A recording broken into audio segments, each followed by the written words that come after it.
केशव नगर राज्य में एक सुंदर जंगलों से घिरा हुआ हरियापुर नाम का एक गांव था। ये गांव सुंदर वन के बीचों बीच स्थित था। हरियापुर गांव के सभी लोग खुशहाल जीवन जीते थे। एक दिन हरियापुर गांव का सुखदेव नाम का व्यक्ति अपने खेत पर काम कर रहा था कि तभी एक सुंदर नौजवान वहां आ गया। ए भैया, कौन हो तुम? तुम इस गांव के तो ना लगते। क्यों? हमारा नाम वीर है और हम एक बहुत ही गरीब देहात से आया हूँ। बहुत दूर से काम की तलाश में भटकते भटकते यहाँ आया हूँ। हमको कोई काम वाम मिल सकता है क्या? देखो भैया, अब हम तो हैं एक साधारण से किसान। अब अगर तुम्हें काम की आवश्यकता है तो फिर तुम्हें हमारे हरियापुर गांव के मुखिया से बातचीत करनी होगी। चलो, मैं तुमको मुखिया जी के पास लेकर चलता हूँ।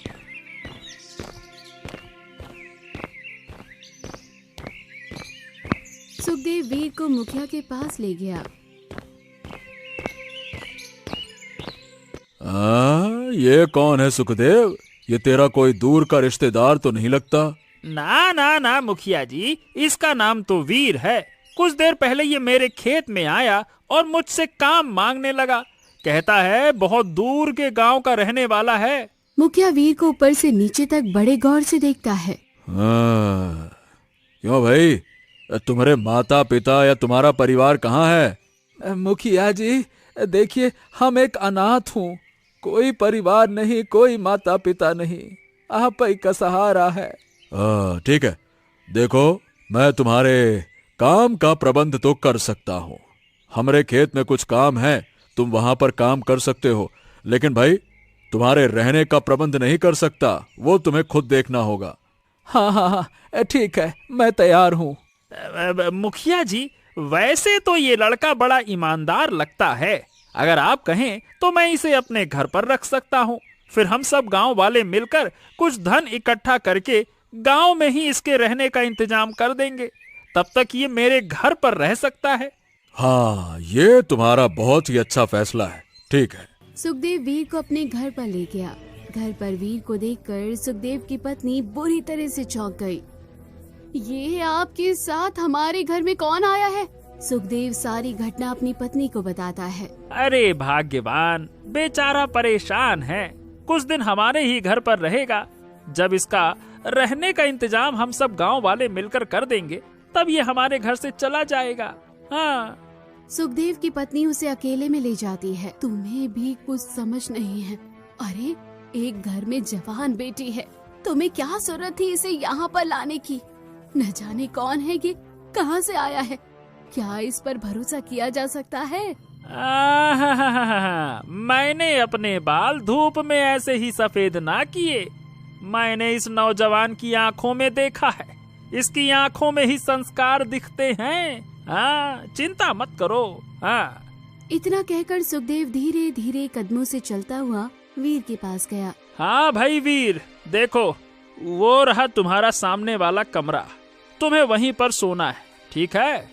वीर चुपचाप नजर नीचे किए वहाँ से चला गया। शाम को सुखदेव अपनी पत्नी और अपनी इकलौती जवान पुत्री आरती के साथ रसोई घर में बैठा हुआ था। अरे भाग्यवान, एक थाली और लगा दो। वीर हमारे घर का मेहमान है भाई, उसे भी भूख लगी होगी। सुखदेव की पत्नी एक थाली और लगाकर अपनी पुत्री आरती को देती है। जाकर उसे उस कमरे में दे दे। आरती चुपचाप वो थाली लेकर वीर के कमरे में चली जाती है। ये थाली पिताजी ने आपके लिए भिजवाई है। वीर मुस्कुराते हुए खाना खाने लगता है। आरती वीर को बहुत गौर से देखने लगती है। आपका नाम क्या है? मैं सुखदेव की पुत्री आरती हूँ। अच्छा, इससे पहले तुम क्या काम करते थे? जो कुछ भी मिल जाता, कभी खेती तो कभी मजदूरी। अरे हम हर काम जानते हैं। हाँ। आरती वहाँ से चली गई। समय ऐसे ही बीतने लगा। वीर मुखिया के खेत में बड़ी ही मेहनत से काम करता रहा। कुछ ही दिनों में वो हरियापुर गांव के लोगों से घुलने मिलने लगा। जो लोग पहले उसे जानते भी नहीं थे, अब हर किसी की जुबान पर केवल वीर का नाम होता। एक दिन गांव का मुखिया सुखदेव से मिलने आया। देखो सुखदेव, वीर बहुत मेहनती लड़का है। अरे हमको तो ये लगता है कि तुम्हें उसे अपने खेत में काम देना चाहिए। और वैसे भी तुम अकेले हो, तुम्हारा कोई पुत्र तो है नहीं। वीर अगर तुम्हारे काम में हाथ बटाएगा तो तुम्हारी भी उन्नति होगी और बदले में तुम उसे जो चाहे सो दे देना। हाँ, वैसे ये बात मुखिया जी मैं भी काफी दिनों से सोच रहा था।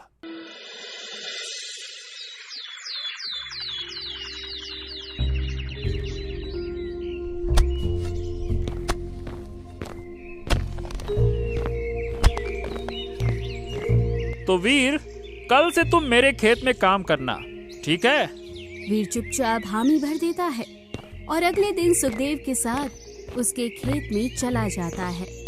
वो बड़ी मेहनत से खेत में काम करने लगता है।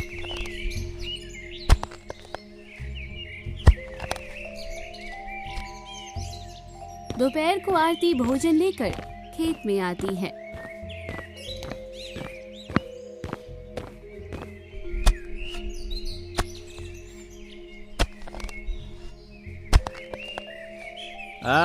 तुम्हें पता है आरती, वीर वास्तव में बहुत मेहनती लड़का है। अरे जो काम करने में मुझे 10 दिन लगते थे, उसने वही काम 1 दिन में करके दिखा दिया।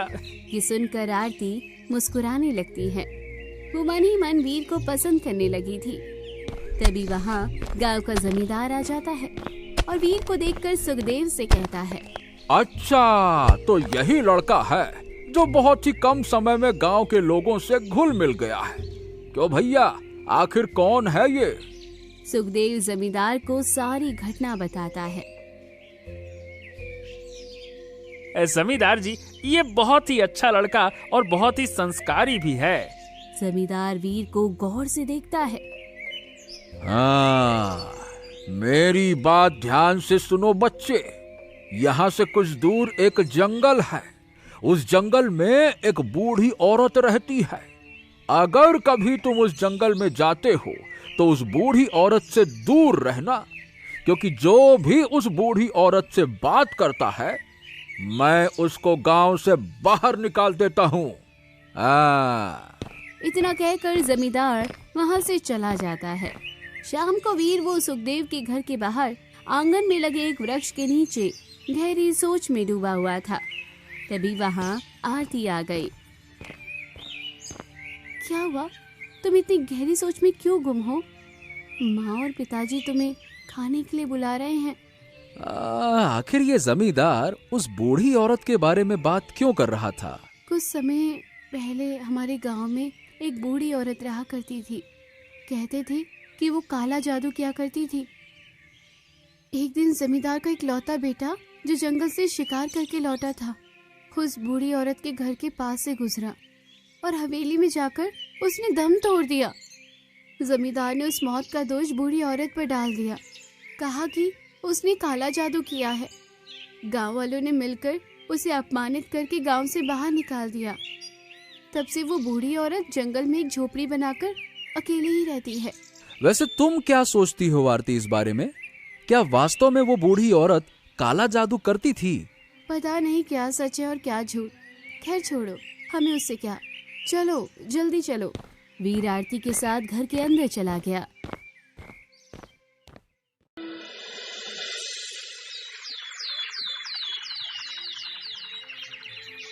अगली सुबह सुखदेव की पत्नी सुखदेव से बोली, घर में लकड़ियाँ खत्म हो गई हैं। ठीक है, मैं जंगल से लकड़ियाँ काट कर ले आऊंगा।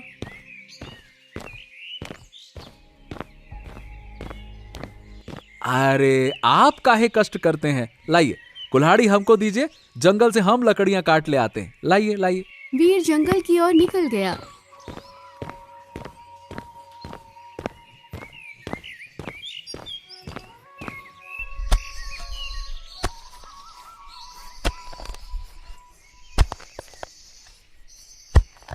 वो एक वृक्ष की लकड़ियां ही काट रहा था कि तभी उसकी नजर जंगल में बनी हुई एक सुनसान झोपड़ी पर पड़ी। वीर का गला प्यास से सूख रहा था। लगता है यही वो झोपड़ी है जिसके बारे में जमींदार बता रहा था। मुझे तो बहुत तेज प्यास लगी है। क्या करूं? शायद इसके अंदर वही बूढ़ी औरत रहती होगी। क्या करना चाहिए? वहां जाकर पानी मांगूं या ना मांगूं? इतना कहकर वीर फिर से लकड़ियां काटने लगा, परंतु प्यास अपनी चरम सीमा पर पहुंच चुकी थी। थके हारे कदमों से वो उस झोपड़ी के नजदीक चला गया और अंदर चला गया। झोपड़ी के अंदर एक बूढ़ी औरत बैठी हुई थी। लगता है तुम्हें प्यास लगी है, इतना कहकर वो कमंडल में पानी भरकर वीर को दे देती है। वीर सारा पानी एक बार में ही पी गया। अच्छा, वैसे आपको कैसे पता चला कि हमको बहुत तेज प्यास लगी है? मुझे वो भी पता है जो गांव वाले नहीं जानते। ये सुनकर वीर पूरी तरह से चौंक गया और तेज कदमों से वापस लौटकर लकड़ियां काटने लगा। कुछ देर बाद चुपचाप वो गांव की ओर लौट गया। वीर ये नहीं जानता था कि गांव के जमींदार का नौकर रतन उसी समय जंगल में मौजूद था। उसने वीर को बूढ़ी औरत की झोपड़ी से निकलते हुए देख लिया। अरे ये तो वीर है, और ये उस बूढ़ी औरत की झोपड़ी के अंदर क्या कर रहा था? कहीं ऐसा तो नहीं उस बूढ़ी औरत ने गांव से बदला लेने के लिए इस युवक को गांव में भेजा हो? मुझे ये खबर तुरंत जमींदार को देनी होगी।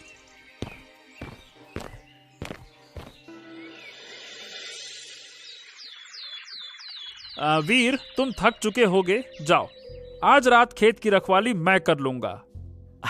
अरे कैसी बात कर रहे हैं आप? हमको कोई थकान वकान नहीं हुई, हम देख लेंगे।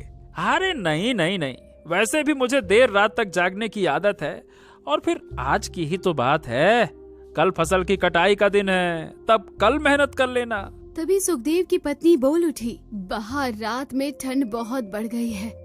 ये लीजिए, हमारी शॉल ओढ़ लीजिए, ये ठंड में बहुत गर्म आती है। सुखदेव मुस्कुराया और वीर की शॉल ओढ़कर अपने खेत की ओर चला गया। लेकिन सुखदेव नहीं जानता था कि उसके खेत में पहले से ही दो नकाबपोश छिपे बैठे थे।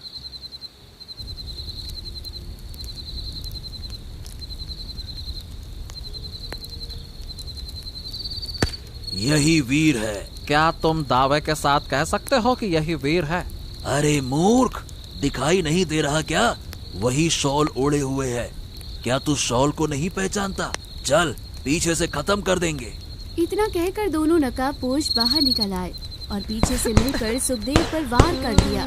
सुखदेव सिसकता हुआ नीचे गिर गया और कुछ ही पलों में उसने दम तोड़ दिया। अरे ये वीर नहीं है।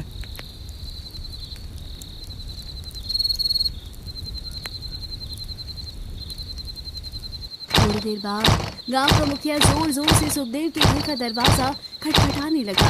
क्या हुआ मुखिया जी? गजब हो गया, सुखदेव को किसी ने खेत में मार डाला। ये सुनते ही सुखदेव की पत्नी फूट फूट कर रोने लगी।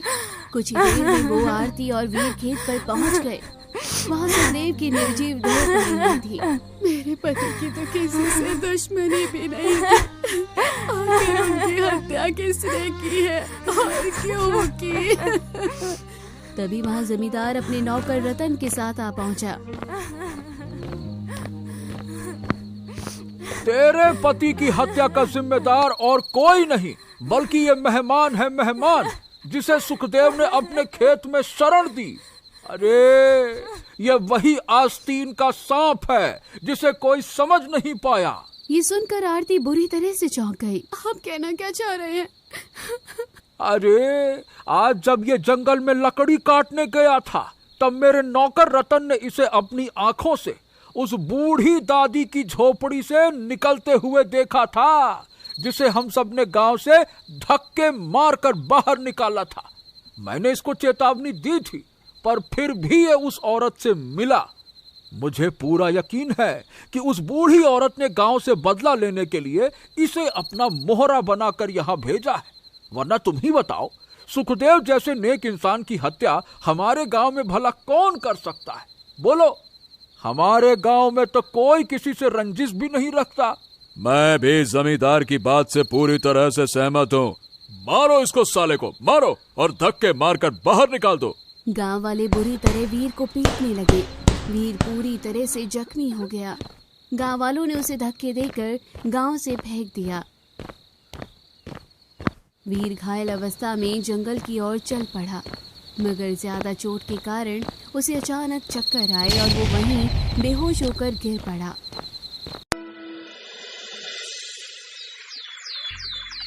कुछ समय बाद वीर की जब आँख खुली तो उसने खुद को एक झोपड़ी के भीतर पाया। ये वही झोपड़ी थी, उसी बूढ़ी औरत की झोपड़ी। वीर उठने की कोशिश कर ही रहा था कि तभी बूढ़ी औरत पास आकर बोली, चुपचाप लेटे रहो, अगर उठोगे तो तकलीफ होगी। वीर की आंखों से आंसू बह निकले। कैसे इंसान हो तुम? तुम्हारे ऊपर पूरे राज्य की जिम्मेदारी है और फिर भी तुमने उन गांव वालों से कुछ नहीं कहा। वीर आश्चर्य से दादी माँ की ओर देखने लगा। मेरे भीतर एक रहस्यमयी शक्ति है, मुझे तुम्हारी सच्चाई छुपी नहीं है। मैं जानती हूँ कि तुम कौन हो। तो इसका मतलब गांव वाले जो कहते हैं क्या वो सच है? मतलब तुम सच में काला जादू करती हो? जादू जानती हूँ बेटा, लेकिन काला जादू क्या होता है ये नहीं जानती। मतलब? दरअसल मैं एक जादूगरनी हूँ, लेकिन मैंने कभी अपने जादू का दुरुपयोग नहीं किया। हमेशा दूसरों की भलाई के लिए ही इस्तेमाल किया है। कुछ साल पहले जब जमींदार का बेटा जंगल से लौटा और हवेली पहुंचते ही उसकी मृत्यु हो गई। उसके ऊपर एक चुड़ैल का साया था, लेकिन जमींदार ने समझा कि मैंने उस पर काला जादू किया है।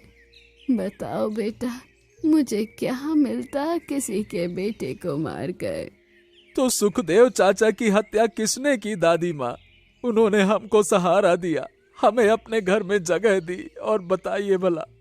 अब खामोश हो जाओ, मैं तुम्हारे लिए रोटी लेकर आती हूँ। कुछ देर बाद दादी माँ अपने हाथ की बनी हुई रोटी और सब्जी लेकर लौटी। जब तक तुम पेट भरकर खाना नहीं खाओगे तब तक कुछ भी अच्छा नहीं होगा। मुझे अपनी दादी समझो, और हाँ, मुझे दादी माँ कहकर बुलाना।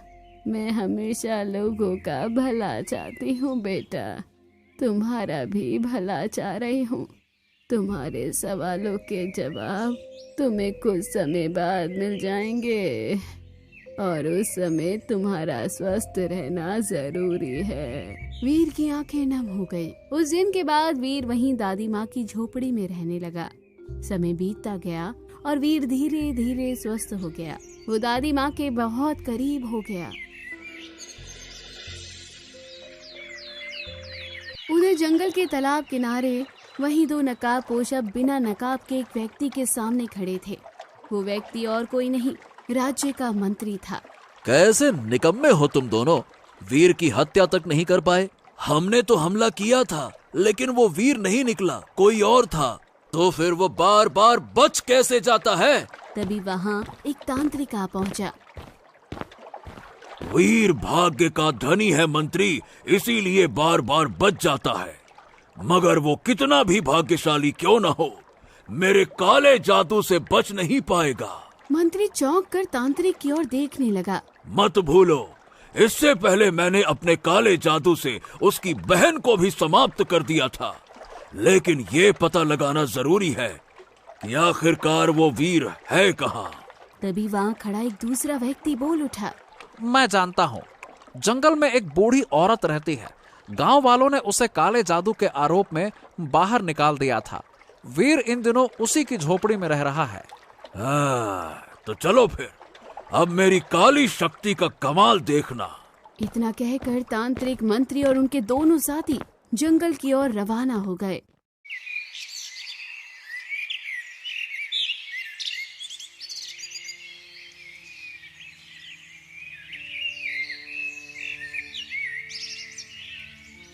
इधर दूसरी ओर हरियापुर गांव का जमींदार गुस्से में बैठा था।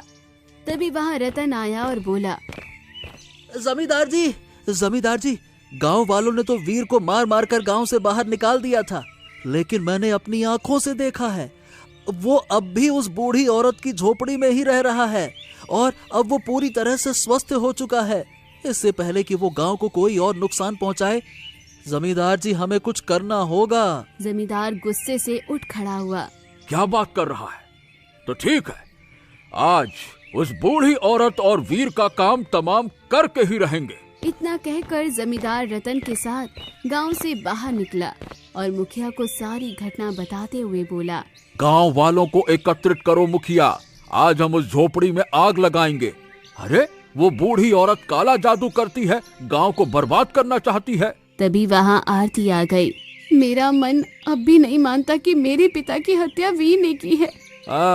ये बात है, तो फिर तुम भी चलो, स्वयं अपनी आंखों से उसका जादू देखो, तब तुम्हें यकीन हो जाएगा।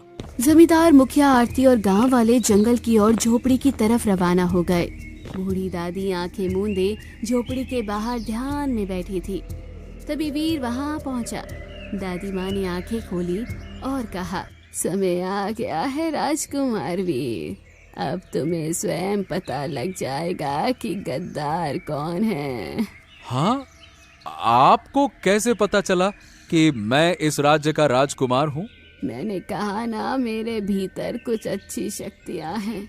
जब पहली बार तुम्हें देखा तब समझ गई थी कि तुम कोई साधारण युवक नहीं, बल्कि राजा विक्रम के पुत्र हो।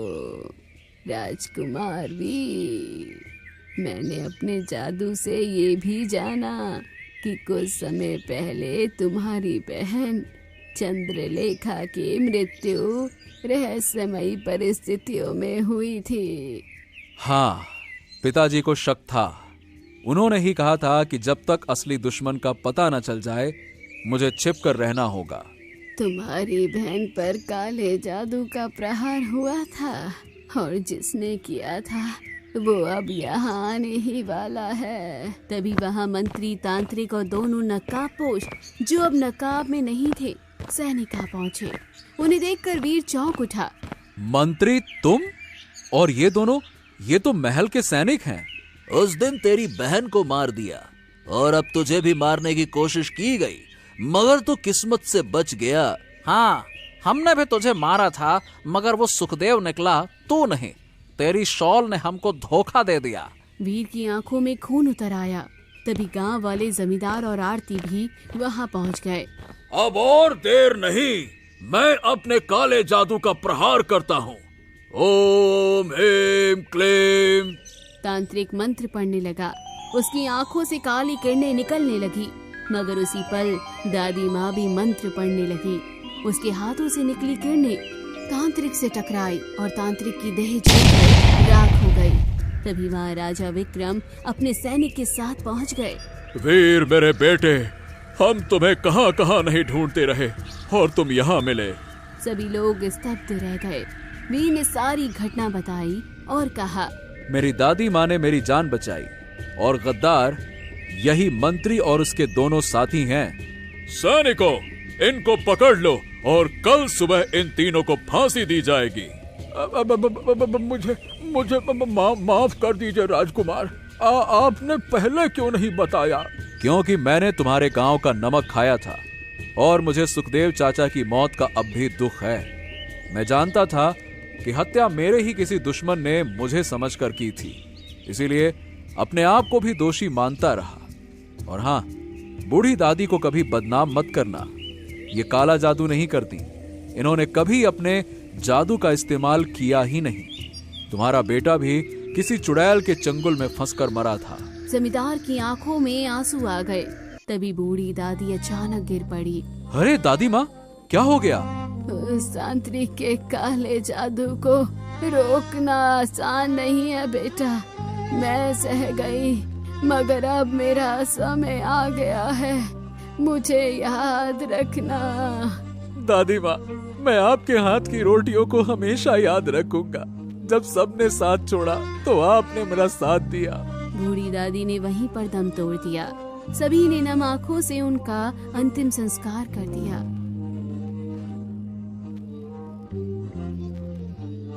राजकुमार वीर आरती और उसकी माँ को लेकर महल लौट आया। अगले दिन वीर को राजा घोषित किया गया। उसने आरती से विवाह कर लिया और एक न्यायप्रिय, शक्तिशाली और प्रजाप्रिय राजा के रूप में उसका यश दूर दूर तक फैल गया।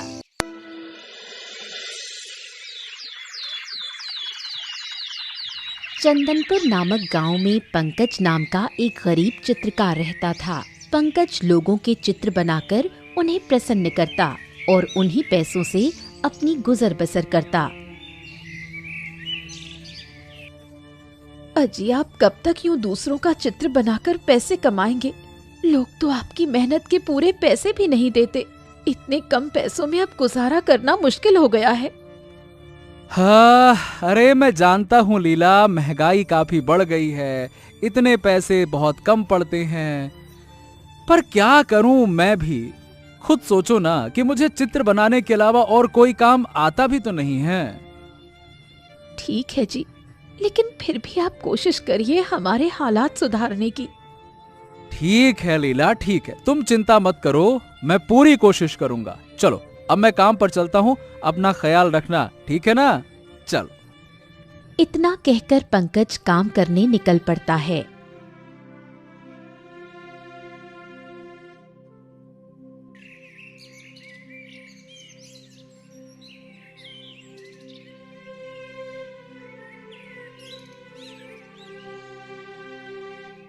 तस्वीर बनवा लो, तस्वीर बनवा लो, ऐसी तस्वीर बनाऊंगा कि आईना हो जाएगा फेल। लोग देखकर कहेंगे कि वाह क्या तस्वीर है। तस्वीर बनवा लो, तस्वीर बनवा लो।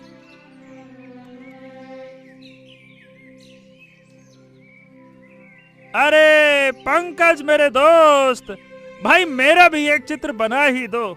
क्या है ना कि मुझे तस्वीर मेरी जो है वो रिश्ते के लिए लड़की वालों के घर भेजनी है। ए भाई जरा सुंदर वाली बनाना, है ना? लड़की एक ही बार में देख के बोले वाह वाह वाह क्या लड़का है। हाँ भाई, ऐसी ही बनाऊंगा, चिंता मत करो।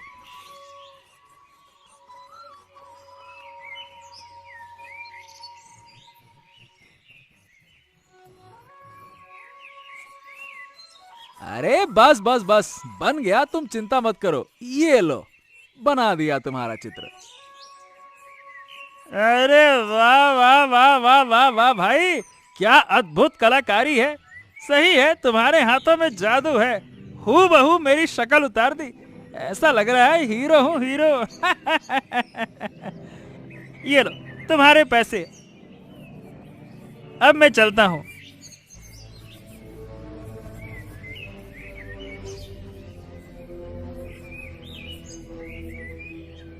तस्वीर बनवा लो, तस्वीर, ऐसी तस्वीर की आईना हो जाए फेल। लोग देखकर कहेंगे वाह क्या तस्वीर है। आओ आओ आओ। पंकज भैया, मेरी भी एक तस्वीर बना दो ना। ठीक है मीना, आओ आओ, तुम्हारी तस्वीर भी बना देता हूँ। पर भैया मेरे पास ज्यादा पैसे नहीं है, ये एक आना ही है बस मेरे पास। अरे कोई बात नहीं मीना, ये लो, मैं तुम्हारे लिए बना देता हूँ।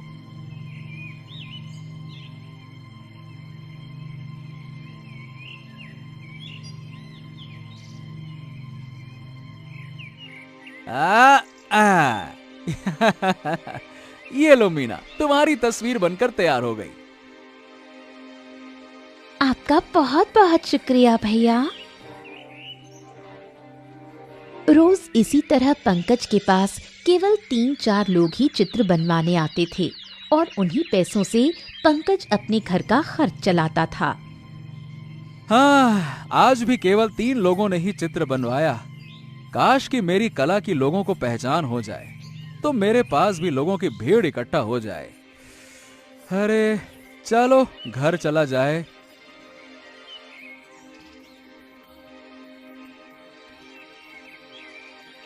शाम हो जाती है और पंकज वापस घर लौट आता है।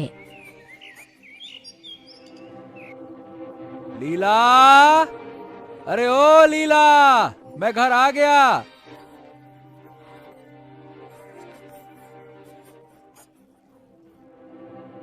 आ गए आप, बैठिए, खाना तैयार है। हाँ, जल्दी से खाना लगा दो भाई, बहुत जोरों की भूख लगी है। पंकज खाना खाकर सो जाता है।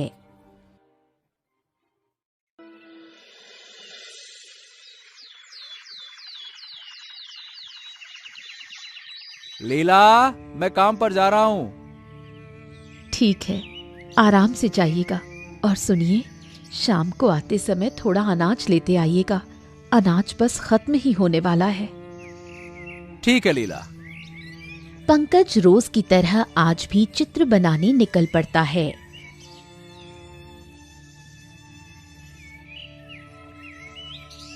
चलते चलते रास्ते में एक नदी दिखाई देती है। हाँ, बाप रे, नदी आ गई। थोड़ा पानी पी लेता हूँ, फिर आगे बढ़ता हूँ। पंकज नदी से पानी पीने लगता है कि तभी कोई नदी में कूद जाता है। हैं? कौन है? अरे कौन है कौन? अरे कौन नदी में कूदा? सामने आओ। अरे मैंने कहा सामने आओ, कौन नदी में कूदा?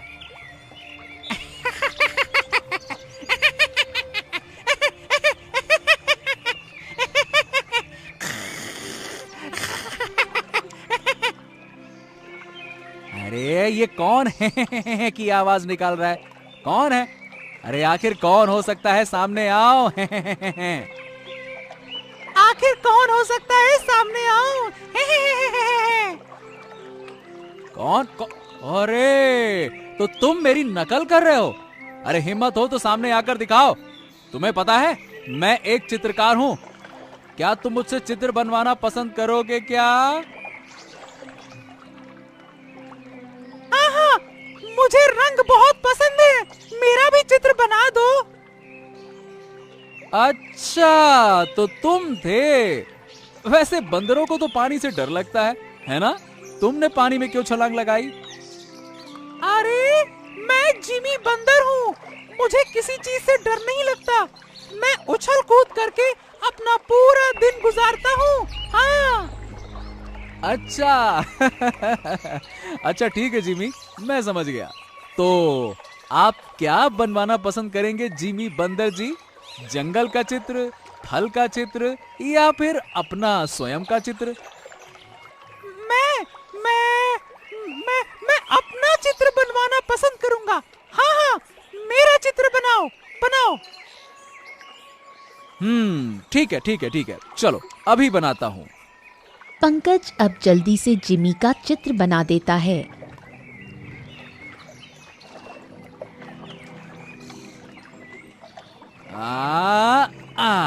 ये लो, बन गया तुम्हारा चित्र। अब खुश?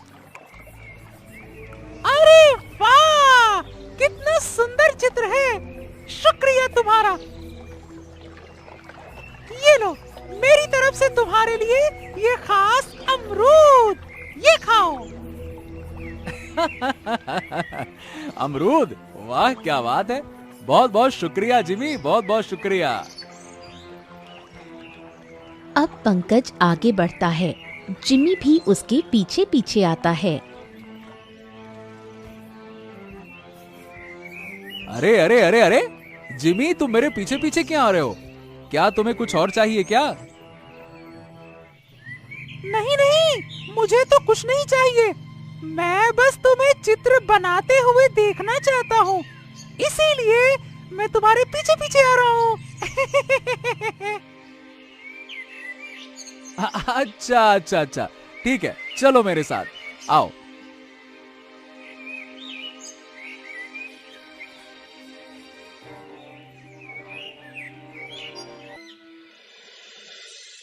तस्वीर बनवा लो। जैसी तस्वीर आईने में दिखे वैसी तस्वीर हूबहू छापता हूं मैं। आईना भी शर्मा जाए ऐसी तस्वीर बनवा लो। जल्दी जल्दी आओ, रंगों से भरा चित्र बनवा लो। चित्र बनवा लो। आओ, चित्र बनवा लो। जल्दी से आओ। अरे रंगों से भरा चित्र बनवा लो। आओ, चित्र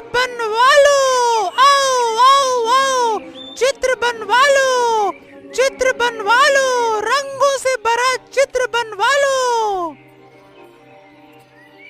अरे देखो उस नन्हे बंदर को, कैसे सबको बुला रहा है।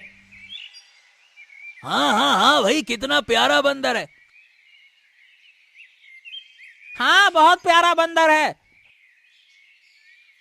हाँ, बहुत प्यारा बंदर है, बहुत बढ़िया।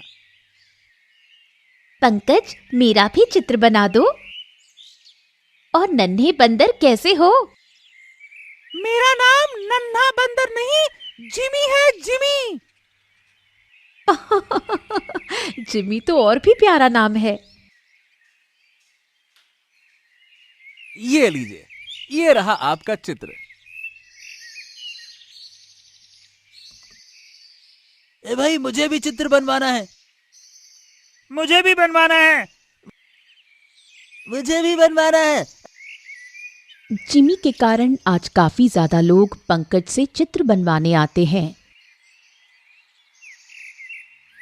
हाँ जिमी, तुम्हारा बहुत बहुत धन्यवाद। आज तुम्हारे कारण इतने सारे लोगों ने मुझसे चित्र बनवाया, वरना तो केवल 3-4 लोग ही चित्र बनवाया करते थे। तुम्हारी वजह से आज मुझे बहुत अच्छा मुनाफा हुआ। हाँ, ये तो मेरा फर्ज था। एक दोस्त ही दूसरे दोस्त के काम आता है। जिमी, तुम मेरे घर चलो, मैं तुम्हें अपनी पत्नी से मिलवाऊंगा। वो तुमसे मिलकर बहुत खुश होगी। चलो।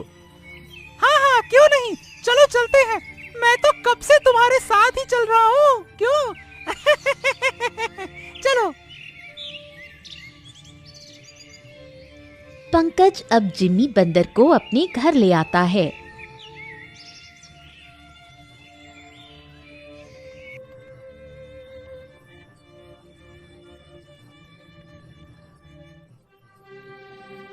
लीला, अरे ओ लीला, अरे देखो मैं किसे अपने साथ लाया हूँ। अरे ये रहा मेरा नया दोस्त, जल्दी आओ।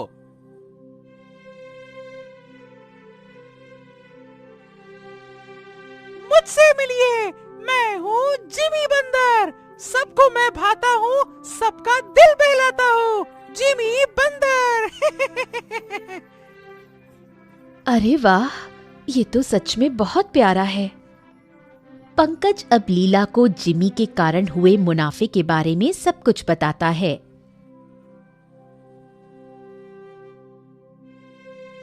अरे वाह, ये तो बहुत अच्छी बात है। जिमी, क्या तुम हमारे साथ यहीं रहना पसंद करोगे? हाँ हाँ, क्यों नहीं, ये तो मेरे लिए खुशी की बात होगी। हाँ। अब जिमी बंदर पंकज के साथ उसके घर में रहने लगता है। पंकज, चलो जल्दी चलो, चलो चलो।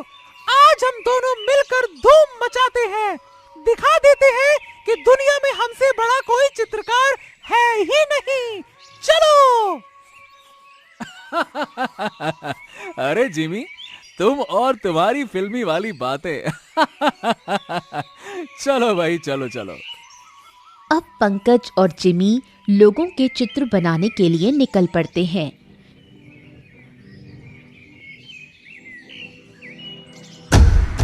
रास्ते में उन्हें एक सिपाही घोषणा करते हुए दिखाई देता है। सुनो सुनो सुनो, आज से 3 दिन बाद राज दरबार में चित्रकला की प्रतियोगिता है। जीतने वाले का नाम इतिहास के पन्नों पर लिखा जाएगा और इनाम में सोने की 100 मुद्राएं भी दी जाएंगी। सुनो सुनो सुनो। अरे वाह, ये तो बहुत अच्छा मौका है पंकज। तुम भी इस प्रतियोगिता में हिस्सा ले लो। मुझे पूरा यकीन है कि तुम जरूर जीतोगे। क्या कहते हो? हाँ हाँ, मैं भी यही सोच रहा हूँ। अगर मैं जीता तो मेरी कला को इतिहास के पन्नों पर छापा जाएगा। इससे अच्छी बात मेरे लिए भला क्या होगी। ठीक है। पंकज अब चित्रकला की प्रतियोगिता में जीतने के लिए दिन रात मेहनत करता है। जिमी, ये देखो, ये कैसा बना है? ये वाला, हाँ ये वाला कैसा है? हाँ, बना तो अच्छा है, पर कुछ कमी सी लग रही है। तुम थोड़ा और अभ्यास करो। ठीक है, मैं पूरी मेहनत और लगन के साथ इस प्रतियोगिता में हिस्सा लूंगा और जीत के दिखाऊंगा। पंकज, तुम फूलों के रंग क्यों नहीं बनाते? प्राकृतिक तरीके से बना चित्र अद्भुत दिखाई देता है। हाँ, ये तुमने सही कहा, लेकिन रंग बनाने के लिए मुझे हर रंग के फूल कहां से मिलेंगे? अरे जंगल में और कहां? चलो तुम तो मेरे साथ चलो, मैं तुम्हें ले चलता हूँ। वहां से तुम्हें जो भी फूल चाहिए तुम ले लेना। चलो। जिमी अब पंकज को जंगल लेकर आता है।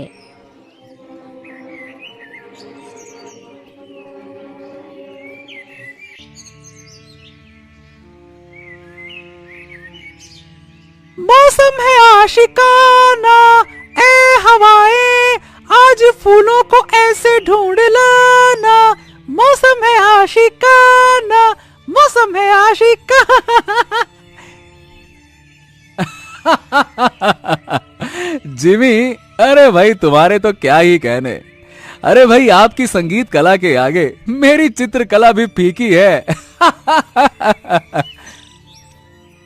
शुक्रिया शुक्रिया, मैं तो ऐसे ही मस्त मलंगा रहता हूँ। मेरा गाना सबसे अलग है। मौसम है आशिकाना, ऐसे ही फूल ढूंढना। अरे भाई ये बताओ, अभी और कितनी दूर है फूलों के पेड़? मौसम है आशिकाना, अरे गलत हो गया। मौसम है आशिकाना, अरे बस आ ही गया। आ जाओ आ जाओ आ जाओ।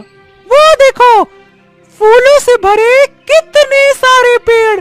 चलो चलो आ जाओ, चलते हैं, जल्दी आओ।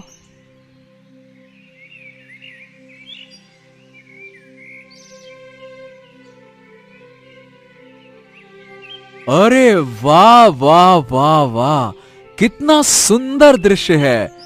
वाह। पंकज और जिमी जैसे ही फूलों के पास जाते हैं, फूलों के पेड़ों की शाखाएं उन्हें पकड़ लेती हैं। अरे अरे ये क्या हो रहा है? अरे अरे अरे ये पेड़ हमें पकड़ कैसे सकते हैं? अरे जिमी!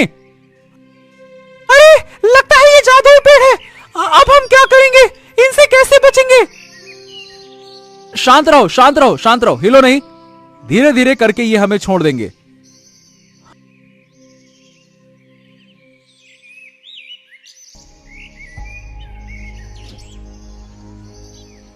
हाँ, देखा, मैंने कहा था ना कि शांत रहने से इनसे पीछा छूट सकता है। हाँ हाँ, तुमने सही कहा। अगर ये हमें ना छोड़ते तो न जाने हमारा क्या होता। ईश्वर का लाख लाख शुक्र है। पंकज, अब तुम फूल कैसे तोड़ोगे? ऐसे में फूल तोड़ना सही नहीं होगा। चलो, हमें वापस लौट जाना चाहिए।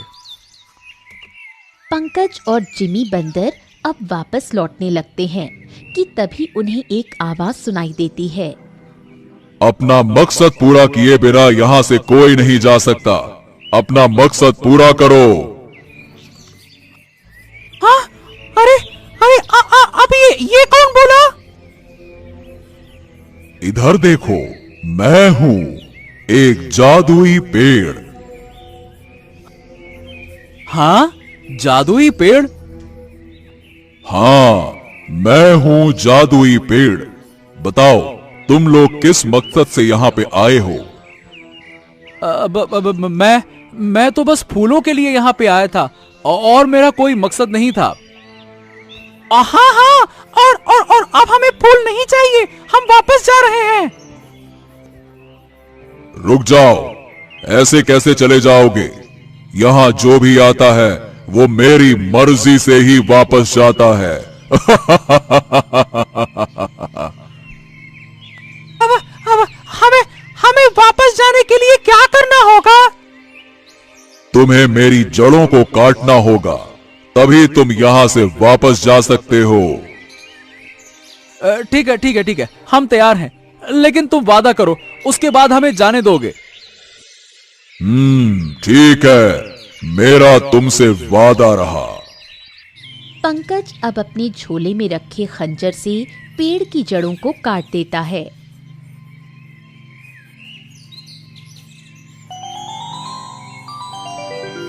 पंकज, देखो देखो क्या हो रहा है। पेड़ से तो तेज रोशनी निकल रही है। देखो पंकज। अरे अरे, अब ये सब क्या हो रहा है? आप कौन है? आप पेड़ कैसे बने? मैं जादूगर अनंत हूँ। मुझे एक दुष्ट जादूगर ने धोखे से इस पेड़ में कैद कर दिया था। तुम्हारा बहुत बहुत धन्यवाद जो तुमने मुझे आजाद कर दिया। अच्छा, तो क्या अब हम वापस अपने घर जा सकते हैं? हाँ हाँ जरूर, पर उससे पहले अपने फूल तो लेते जाओ जिसके लिए तुम यहाँ आए थे।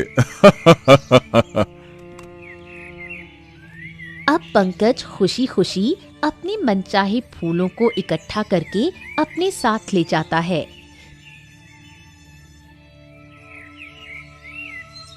फिर वो रात भर मेहनत करके बेहतरीन रंग बनाने की कोशिश करता है।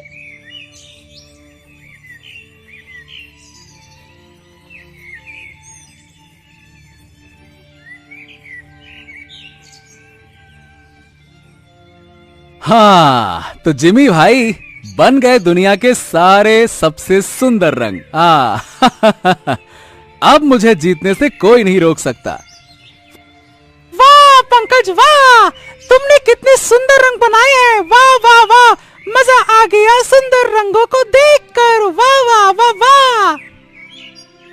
हाँ जी, आज से पहले मैंने इतने अद्भुत रंग कभी नहीं देखे।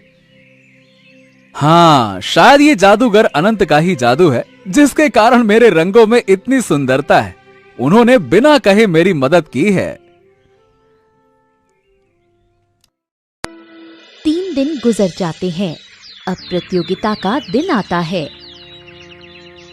अजी जल्दी चलिए वरना देर हो जाएगी। हाँ हाँ पंकज जल्दी चलो। चलो भी, क्या कर रहे हो? अरे बस मैं ईश्वर से प्रार्थना कर रहा था। चलो चलो जल्दी चलो, आ जाओ चलो। तीनों अब राज दरबार जाते हैं।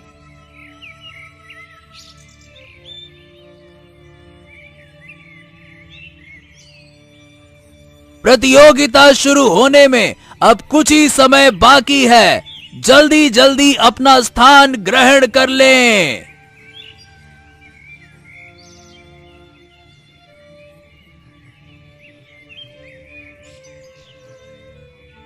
अरे क्या बनाऊं क्या बनाऊं?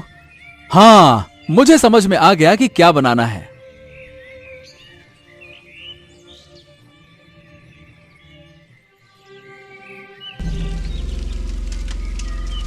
कुछ देर बाद तेज हवा का झोंका आता है और सबका चित्र खराब कर जाता है। अरे ये क्या? अरे मेरा चित्र एकदम से खराब हो गया। अरे अब मुझे दूसरा चित्र बनाना होगा। अब इतने कम समय में मैं वापस चित्र कैसे बनाऊं? हाँ, अरे ऊपर वाले तेरा लाख लाख शुक्र है कि मेरे चित्र को कुछ नहीं हुआ। लगता है जादुई फूलों से बने रंग अपना जादू दिखा रहे हैं। भला हो जादूगर अनंत का। बस कुछ ही समय में प्रतियोगिता समाप्त होने वाली है। जल्दी जल्दी अपनी कलाकारी का नमूना पेश करें।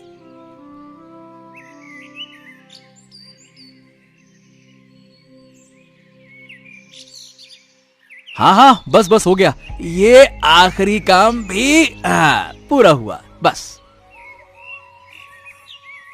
अरे ये पंकज ने चित्र बनाना क्यों बंद कर दिया? क्या उसका चित्र बन गया क्या? हाँ, लगता तो ऐसा ही है। हाँ, आप सभी चित्र से दूर हो जाएं। अब महाराज आपकी चित्रकला देखकर फैसला करेंगे कि किसका चित्र इतिहास के पन्नों पर छपने वाला है।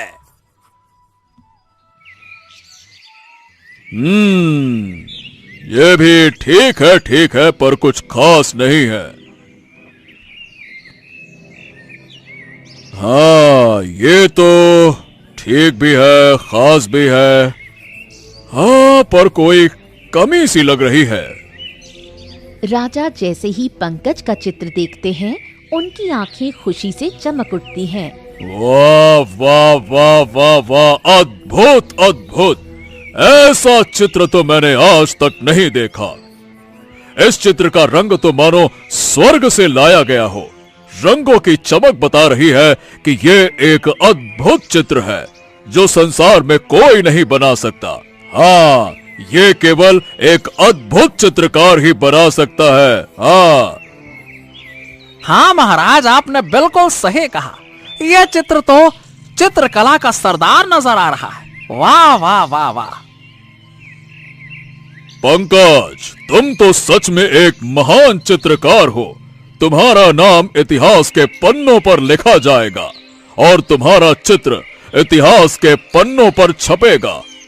ये लो तुम्हारा इनाम, सोने की 100 मुद्राएं।